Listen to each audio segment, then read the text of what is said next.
Hello, dear students. How are you? Hope all of you fine. I am also fine.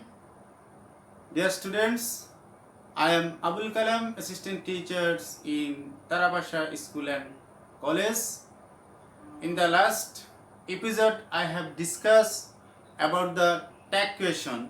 In this episode, I would like to discuss about the bias. So, dear students, actually, due to seriously coronavirus, our educational institution has already closed since long time.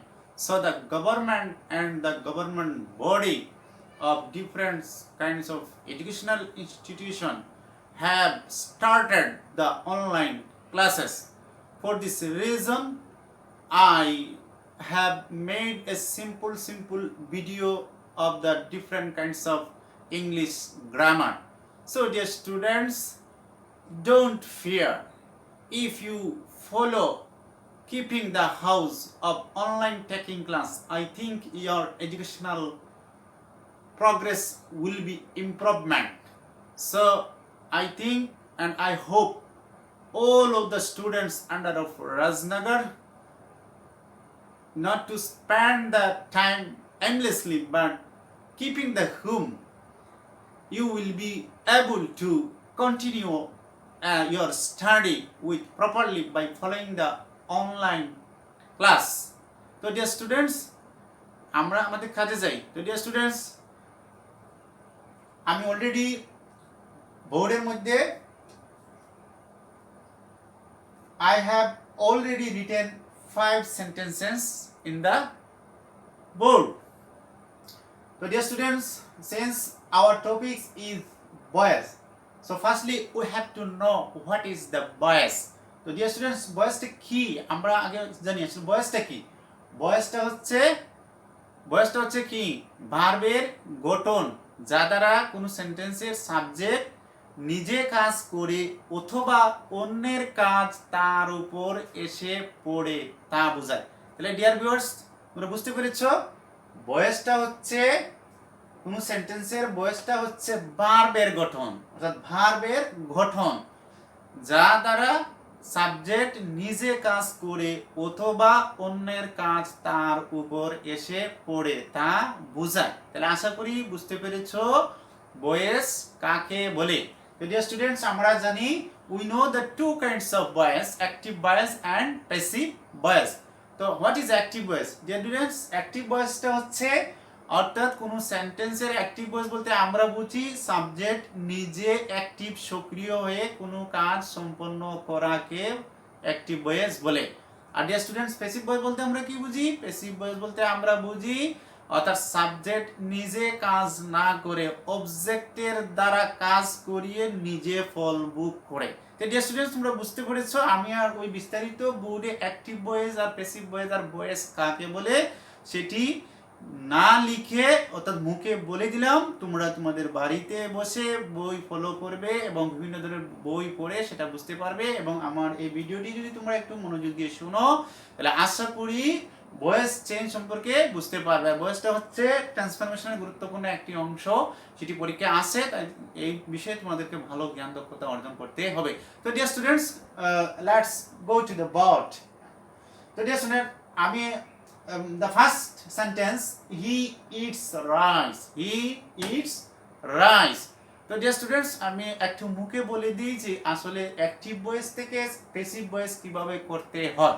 তো dear students, active voice থেকে passive করতে হলে প্রথমে আমাকে একটি active voice অর্থাৎ একটি sentence লিখতে হবে। দেখো ডিয়ার ভিউয়ার্স, আমি একটি সেন্টেন্স অলরেডি লিখে ফেলেছি, হি ইটস রাইস। তাইলে অ্যাক্টিভ ভয়েস চেনার উপায় হলো প্রথমে সাবজেক্ট থাকবে, তারপরে ভার্ব থাকবে, তারপরে অবজেক্ট থাকবে। তো ডিয়ার ভিউয়ার্স, আমরা কিভাবে সাবজেক্ট কোনটি আর অবজেক্ট কোনটি চিনবো, এটা চেনার উপায় হচ্ছে ভিউয়ার্স, অর্থাৎ ভার্বকে যখন আমরা কে বা কারা দ্বারা প্রশ্ন করে যে উত্তর এক কথায় যে উত্তর আসে সেই এক কথাই হচ্ছে সাবজেক্ট। যেমন আমরা যদি বলি হি ইটস রাইস, কে বা কারা খায়, এক কথায় উত্তর কি আসবে ভিউয়ার্স?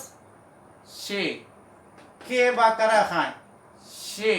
তাহলে সেটাই হচ্ছে সাবজেক্ট। তো ভিউয়ার্স, এই হিটাই হচ্ছে কি সাবজেক্ট। কে বা কারা দ্বারা ভার্বকে প্রশ্ন করলে যে এক কথায় যে উত্তর আসবে সে এক কথার উত্তরটি হচ্ছে সাবজেক্ট। তাহলে ক্লিয়ার হয়ে গেল ভিউয়ার্স, সাবজেক্ট কিভাবে আমরা কোন সেন্টেন্সে নির্ণয় করব? ভার্বকে কে বা কারা দ্বারা প্রশ্ন করলে যে উত্তর আসে সেটি হচ্ছে উত্তর সেন্টেন্সের সাবজেক্ট। তো ভিউয়ার্স, আমরা এবার অবজেক্ট কিভাবে চিনব? অর্থাৎ অবজেক্ট চিনব, অবজেক্ট অর্থাৎ কি খায়, অর্থাৎ কি দ্বারা প্রশ্ন করব ভার্বকে কি খায়। ভিউয়ার্স, যখন আমরা বলবো কি খায় তো উত্তরে চলে আসবে রাইস অর্থাৎ ভাত। তাহলে এই রাইসটা হচ্ছে ডিয়ার ভিউয়ার্স অবজেক্ট। তাহলে আমরা ভিউয়ার্স আমরা কোন সেন্টেন্সের সাবজেক্ট কিভাবে নির্ণয় করতে হয় আর অবজেক্ট কিভাবে নির্ণয় করতে হয় সেটি আমরা জানলাম। আর ভার্ব সাধারণত সাবজেক্টের পরে ভার্ব থাকে, সেটা অক্সিলারি ভার্ব হোক আর মূল ভার্ব হোক আর ফাইনাইট ভার্ব হোক আর ট্রান্সিটিভ ভার্ব হোক, সেটা আমরা ভার্বের রূপ বা গঠন দেখেই চিনতে পারি। অর্থাৎ যা দ্বারা কোনো কিছু করা বা হওয়া বোঝায় সেটি হচ্ছে তো সেন্টেন্সের ভার্ব। এখানে ইজটা হচ্ছে খাওয়া, অর্থাৎ খাওয়া বোঝাচ্ছে, এই জন্য ইজটা ভার্ব। তো ডিয়ার ভিউয়ার্স, আমরা প্রাইমারিলি যে নিয়মগুলো, তোমরা যেহেতু এটা 9-10 এর ক্লাস, তোমরা অনেক কিছু আগে থেকে জানো, এই জন্য সরাসরি আমি মূল বিষয়ে চলে গেলাম। অর্থাৎ আমরা জানি ভিউয়ার্স, অ্যাক্টিভ ভয়েস থেকে প্যাসিভ করতে হলে প্রথমে আমাকে যেটি করতে হবে, অ্যাক্টিভ ভয়েসের সাবজেক্টকে প্যাসিভ ভয়েসের অবজেক্ট করতে হবে। ডিয়ার ভিউয়ার্স দেখো, লক্ষ্য করো এখানে অ্যাক্টিভ ভয়েসের অবজেক্ট, তাহলে অ্যাক্টিভ ভয়েসের অবজেক্টটা কি? অ্যাক্টিভ ভয়েসের অবজেক্ট হচ্ছে রাইস। তাহলে অ্যাক্টিভ ভয়েসের অবজেক্টকে প্যাসিভ ভয়েসের সাবজেক্ট করতে আমরা করলাম viewers subject rice, R I C E, rice লিখে ডিয়ার ভিউয়ার্স একটু ব্রেক মানে থামবো আমরা। এখন আমরা কি করব সেটা আমাদের বের করতে হবে টেন্স অনুসারে, অর্থাৎ সাবজেক্ট নেওয়ার পরে আমাকে ভার্ব দিতে হবে। কি দিতে হবে? ভার্ব দিতে হবে, অক্সিলারি ভার্ব দিতে হবে। ভার্ব ছাড়া প্যাসিভ করা যায় না, অর্থাৎ মূল ভার্বের পাস্ট পার্টিসিপুলার আগে একটা অক্সিলারি ভার্ব দিতে হয়। এই অক্সিলারি ভার্বটা ডিয়ার ভিউয়ার্স আমরা কিভাবে চিনবো? সেটা চিনার উপায় হচ্ছে ডিয়ার ভিউয়ার্স, আমরা জানি আগে আমরা পড়েছি, আমরা অনেক ক্লাসও নিয়েছি এবং তোমরাও জানো এবং বইয়ের পাতা খুললেই তোমরা দেখতে পারবে। অর্থাৎ এই সেন্টেন্স যদি প্রেজেন্ট ইনডিফিনিট টেন্স হয় তাহলে অ্যাক্টিভ থেকে প্যাসিভ করার সময় আমাকে মূল ভার্বের পাস্ট পার্টিসিপুলার আগে অক্সিলারি ভার্ব আনতে হয়। এই অক্সিলারি ভার্ব প্রেজেন্ট ইনডিফিনিটের তিনটা ডিয়ার ভিউয়ার্স, এটা হচ্ছে এম ইজ আর। কি viewers? Am is are, am is are. এখন dear viewers am is are তিনটা বলার কারণ হচ্ছে আমার সাবজেক্ট কি পাবো সেটা তো আমার জানা নাই, সেই সাবজেক্ট অনুসারে এই তিনটির যে কোনো একটি অক্সিলারি ভার্ব বসাতে হবে। তাহলে ভিউয়ার্স বলো তো এই রাইসের সাথে কি ভার্ব বসবে? ইজ বসবে। হ্যাঁ, রাইট বলেছো ভিউয়ার্স, রাইসের সাথে ইজ বসবে। তাহলে আমরা দিলাম ভিউয়ার্স ইজ, রাইস ইজ। এখন ভিউয়ার্স আমাকে যেটি করতে হবে সেটি হচ্ছে মূল ভার্বের পাস্ট পার্টিসিপল। তাহলে ভিউয়ার্স এই সেন্টেন্সের মূল ভার্ব হচ্ছে ইটস, অর্থাৎ মূল ভার্বটা হচ্ছে ইট, অর্থাৎ ইট। এখানে এস ভিউয়ার্স সাবজেক্ট থার্ড পারসন সিঙ্গুলারের জন্য মূল ভার্ব ইট এর সাথে এস হয়েছে, কিন্তু আসলে মূল ভার্ব বলতে আমরা বুঝি এটা মূল ভার্ব বলতে এস ছাড়া ই এটি ইট, ইট এই হচ্ছে মূল ভার্ব। এই মূল ভার্বের পাস্ট পার্টিসিপল করতে হবে ভিউয়ার্স। তাহলে মূল ভার্বের পাস্ট পার্টিসিপল কি বলো তো? Eaten, yes eaten. তাহলে আমরা এখানে কি দিব? Eaten, eaten. এখন ভিউয়ার্স আমাকে যেটি করতে হবে, অর্থাৎ অ্যাক্টিভ ভয়েসের সাবজেক্টকে বাই সহ প্যাসিভ ভয়েসের অবজেক্ট করতে হবে ভিউয়ার্স। তাহলে আমরা এখানে কি দিব? বাই। আমরা কি দিব? বাই। এবার ভিউয়ার্স অ্যাক্টিভ ভয়েসের সাবজেক্ট হচ্ছে হি, তাহলে হি এর অবজেক্টিভ ফর্ম কি হবে? হিম। তাহলে কি হবে ভিউয়ার্স? By him. এই তো তোমরা বুঝে গেছো। তাহলে কিভাবে হলো একটু লক্ষ্য করো। আমরা প্রথমে rice is eaten by him, অর্থাৎ আমরা প্রথমে অ্যাক্টিভ ভয়েসের সাবজেক্টকে প্যাসিভ ভয়েসের অবজেক্ট করলাম টেন্স অনুসারে, প্রেজেন্ট ইনডিফিনিট টেন্স হয়, auxiliary verb am is are, এই তিনটা থেকে আমরা রাইসের সাথে ইজ আনলাম, তারপরে মূল ভার্বের পাস্ট পার্টিসিপল করলাম, তারপরে বাই সহ অ্যাক্টিভ ভয়েসের সাবজেক্টকে প্যাসিভ ভয়েসের অবজেক্ট করলাম। তাহলে ডিয়ার ভিউয়ার্স এই বাক্যটি যদি কিভাবে হয়েছে তোমরা বুঝতে পারো, তাহলে এই বাক্যকে ফলো করে 1 কোটি বাক্য তৈরি করতে পারবে। যারা এই বাক্য বুঝেছে তারা 1 কোটি বাক্য বুঝতে পারবে, যারা এই বাক্য কিভাবে হয়েছে বুঝো নাই তারা 2টি বাক্য তৈরি করতে পারবে না।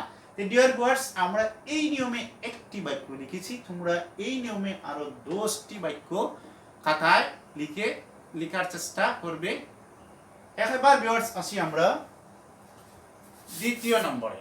তো ভিউয়ার্স এখানে লক্ষ্য করো, she is singing a song। তো ভিউয়ার্স এটা কোন টেন্স আমাকে আগে জানতে হবে, এটা হচ্ছে প্রেজেন্ট কন্টিনিউয়াস টেন্স। তো ভিউয়ার্স আগে এই রুলে অর্থাৎ এই সেন্টেন্সের একটিতে প্যাসিভ করতে যে যে নিয়ম আছে এই ক্ষেত্রে সেই একই নিয়ম প্রযোজ্য হবে, শুধু পরিবর্তন হবে ভিউয়ার্স এই টেন্স অনুসারে অক্সিলারি ভার্বের পরিবর্তন হবে ভিউয়ার্স। অর্থাৎ এটা প্রেজেন্ট কন্টিনিউয়াস হওয়ার কারণে আমাকে এখানে M being, is being, are being এই তিনটা থেকে সাবজেক্ট অনুসারে যে কোনো একটি নিতে হবে, আর বাকি ভিউয়ার্স আগের মতোই থাকবে। তাহলে অবজেক্ট হচ্ছে এ সং, আমরা ভিউয়ার্স এ সং নিয়ে আসলাম, এ সং। এখন ভিউয়ার্স এখানে এই সেন্টেন্সের অবজেক্ট হচ্ছে এ সং, আমরা সাবজেক্ট নিয়ে আসলাম এ সং। এখন ভিউয়ার্স এটা হচ্ছে প্রেজেন্ট কন্টিনিউয়াস টেন্সে আমরা জানি am being, is being, are being. তাহলে ভিউয়ার্স কি লাগবে এ সং এর সাথে, এটা ভার্ব সিঙ্গুলার, তাহলে সিঙ্গুলার বলবেন is being, a song is being, B E I N G, a song is being. Viewers আমরা ভার্বটি বসিয়ে নিলাম, এখন মূল ভার্বের পাশ পর্যন্ত, মূল ভার্ব বলতে ভিউয়ার্স সিং বোঝাচ্ছে, এই সিং পর্যন্ত। এখানে কন্টিনিউয়াস টেন্স হওয়ার কারণে এই সিং মূল ভার্বের সাথে আইএনজি যুক্ত হয়েছে, কিন্তু আসলে আমরা পার্টিসিপল যখন পাস্ট পার্টিসিপল যখন করব তখন সবসময় মূল ভার্বের পাস্ট পার্টিসিপল করব। তাই মূল ভার্ব হচ্ছে সিং, সিং এর পাস্ট ভার্ব হচ্ছে সি সেং সাং। তাহলে a song is being sung, sung by সহ সাবজেক্টের অবজেক্টিভ করতে হবে সি, সি থাকলে কি হবে viewers her, by her, by her. A song is being sung by her। এবার ভিউয়ার্স 3 নম্বর বাক্যে চলে আসো, I have eaten rice। Viewers বলো তো এটা কোন টেন্সে আছে, প্রেজেন্ট পারফেক্ট। হ্যাঁ ঠিকই বলেছো, এটা প্রেজেন্ট পারফেক্ট টেন্সে আছে। কারণ প্রেজেন্ট পারফেক্ট কিভাবে চিনেছো, স্যার আমি চিনেছি সাবজেক্টের পরে হ্যাভ, হ্যাজ এবং মূল ভার্বের পাস্ট পার্টিসিপল থাকলে সেটি প্রেজেন্ট পারফেক্ট টেন্স হয়। হ্যাঁ ডিয়ার স্টুডেন্ট তুমি খুব ভালো পড়েছো, এটা হচ্ছে প্রেজেন্ট পারফেক্ট টেন্স। তাহলে প্রেজেন্ট পারফেক্ট টেন্সের অ্যাক্টিভ ভয়েস থেকে প্যাসিভ ভয়েস কিভাবে করব, অর্থাৎ আগের সব নিয়ম বহাল থাকবে, শুধু ভার্বের চেঞ্জ হবে। তাহলে সাবজেক্ট অবজেক্টকে সাবজেক্ট করতে হবে, অবজেক্ট হচ্ছে রাইস, আমরা প্যাসিভ ভয়েসের সাবজেক্ট নিলাম রাইস, রাইস। এবং রাইসের সাথে ডিয়ার ভিউয়ার্স প্রেজেন্ট পারফেক্ট টেন্সে আমরা অক্সিলারি ভার্ব কি নিব, হ্যাভ বিন, হ্যাজ বিন। তাহলে রাইসের সাথে কি হবে, প্লুরাল ভার্ব হবে না সিঙ্গুলার ভার্ব হবে, সিঙ্গুলার ভার্ব। তো সিঙ্গুলার ভার্ব কি ডিয়ার্স, হ্যাজ বিন। তাহলে রাইসের সাথে কি হবে, হ্যাজ বিন, রাইস হ্যাজ বিন।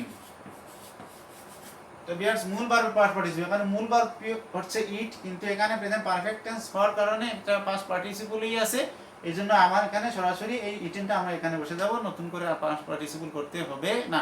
কি হবে viewers, rice has been eaten, eaten, eaten by সহ সাবজেক্টের object by me, by I সাবজেক্টের অবজেক্টিভ ফর্ম হচ্ছে মি, আই সাবজেক্ট ফর্ম হচ্ছে মি। তাহলে rice has been eaten by me. Okay viewers শেষ হয়ে গেল। আচ্ছা 4 নম্বরে দে কিলড এ বার্ড। এখন ভিউয়ার্স আমি প্রত্যেকটি টেন্সের অর্থাৎ পুরো বয়সটি হচ্ছে অ্যাসার্টিভ সেন্টেন্সের অন্তর্ভুক্ত, এক টেন্সের অন্তর্ভুক্ত, অর্থাৎ একটি টেন্সে আমি এক একটি বাক্য দেখিয়ে দিচ্ছি। তোমরা যদি একটি বাক্য বুঝো তাহলে এই আলোকে আরো অনেকগুলো বাক্য তৈরি করতে পারবে। তাহলে ভিউয়ার্স দেখো দে কিলড এ বার্ড, তাহলে ভিউয়ার্স দেখো এখানে এটা কোন টেন্সে আছে, পাস্ট ইনডিফিনিট টেন্সে আছে। তো পাস্ট ইনডিফিনিট টেন্সে আমরা অবজেক্টকে সাবজেক্ট করব, সাবজেক্টকে অবজেক্ট করব, সেটা সব একই নিয়ম, সব সেন্টেন্সের বেলায় প্রযোজ্য। শুধু আমার টেন্স অনুসারে যে আমি অক্সিলারি ভার্বটা নিব সেটা আমার চেঞ্জ হবে। তো ভিউয়ার্স এখানে আছে কিল মানে পাস্ট ফর্ম, ভার্বের পাস্ট ফর্ম। তাহলে ভার্বের পাস্ট ফর্ম হলে এটা past indefinite tense. Past indefinite টেন্সে আমাদের কি লাগে, ওয়াজ, ওয়ার। এটা ভিউয়ার্স কি হবে, এ বার্ড। অর্থাৎ শুধু এখানে বার্ড নিয়ে আমাদের অনেক শিক্ষার্থী অর্থাৎ আগে যে আর্টিকেল যেটা থাকে সেটা মিসিং করে দেয় না, এটা শুধু বার্ড নিলে চলবে না ডিয়ার ভিউয়ার্স। এখানে এ বার্ড একটি পাখির কথা বলা হচ্ছে, এ সহ এই এ বার্ড এই পুরোটাকে কি করতে হবে, সাবজেক্ট হিসেবে নিতে হবে।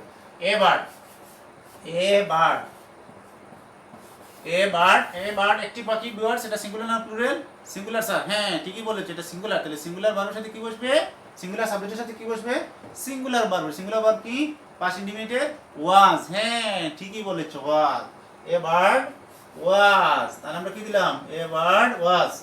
এখন ভিউয়ার্স আমরা অবজেক্টকে সাবজেক্ট করলাম, ভার্ব দিলাম, এখন মূল ভার্বের পাস্ট পার্টিসিপল। আর মূল ভার্ব হচ্ছে ভিউয়ার্স কিল, কিন্তু পাস্ট ইনডিফিনিট হওয়ার কারণে এখানে ইডি অর্থাৎ অলরেডি পাস্ট পার্টিসিপলই আছে, অর্থাৎ কিল, কিল, কিল। তাহলে কি হবে এ বার্ড ওয়াজ কিল্ড, অর্থাৎ মূল ভার্বের পাস্ট পার্টিসিপল কিলের পাস্ট পার্টিসিপল হচ্ছে কিল্ড। এখানে পাস্ট ইনডিফিনিট টেন্স থাকার কারণে এটা সরাসরি পাস্ট ফর্মেই আছে, আর পাস্ট ফর্মটাই হচ্ছে পাস্ট পার্টিসিপল, তো পাস্ট ফর্ম আর past participle same. Kill kill by সহ সাবজেক্টের অবজেক্ট, তো সাবজেক্ট হচ্ছে viewers they, their objective form কি them, by them, by them. শেষ ভিউয়ার্স, কত সোজা, একেবারে সোজা, ইজি ইজি, অর্থাৎ কঠিন বলতে কিছু নেই। আমরা যখন বইয়ের সাথে থাকবো, আমরা টিচারের সাথে থাকবো, আমরা অনলাইনের সাথে থাকবো, আমার বন্ধুদের সাথে থাকবো, আমরা পড়া নিয়ে ব্যস্ত থাকবো, তখন সব কিছু তোমার জীবনে সহজ হয়ে যাবে। কঠিন বলতে কিছু নাই ভিউয়ার্স, বইয়েরও কিছু নাই। নিজ বাড়িতে থেকে সংসদ টেলিভিশনে ক্লাস সম্প্রচার করছে, সেগুলো দেখো। অনলাইনে বিভিন্ন ধরনের টিচার বিভিন্ন ধরনের গুরুত্বপূর্ণ ভিডিও আপলোড দিচ্ছে, সেটার সাথে থাকো, দেখো। বিভিন্ন শিক্ষকের নাম্বার সংগ্রহ করো, ফোন করো, দেখবে তোমার স্কুলে এসে যে উন্নতি হওয়ার কথা, সেখানে বাড়িতে বসে বসে তোমার লেখাপড়ার উন্নতি হচ্ছে। আর আমরা এটাই চাচ্ছি ভিউয়ার্স, ডিয়ার্স, তোমরা এটা ফলো করবে। এটা রাষ্ট্রীয় আইন, প্রাতিষ্ঠানিক আইন, সরকারি আইন সব মেনে চলবে, স্বাস্থ্যবিধি মেনে চলবে, মাস্ক ব্যবহার করবে, নিজেকে সেভ করবে, সমাজকে সেভ করবে। এখন ডিয়ার ভিউয়ার্স, এখানে আমরা দিলাম এটা হয়ে গেল number 5, we were reading a বুক। তো ডিয়ার ভিউয়ার্স বলো তো এটা কোন টেন্সে আছে? স্যার এটা তো দেখছি কন্টিনিউয়াস টেন্সে আছে। হ্যাঁ ঠিকই বলেছে। এটা কিভাবে বুঝলে? স্যার এটা তো সাবজেক্টের পরে ওয়ার আছে এবং মূল ভার্বের সাথে আইএনজি আছে, তাহলে এটা তো স্যার পাস্ট কন্টিনিউয়াস। ঠিক আছে রফিক, তুমি খুব সুন্দর বলেছো, এটা হচ্ছে past continuous tense. Past continuous tense আমরা কিভাবে প্যাসিভ করব? অর্থাৎ সকল নিয়ম আগের মতোই, অবজেক্টকে সাবজেক্ট করব। তো অবজেক্ট হচ্ছে এ বুক, আমরা নিয়ে আসলাম এ বুক।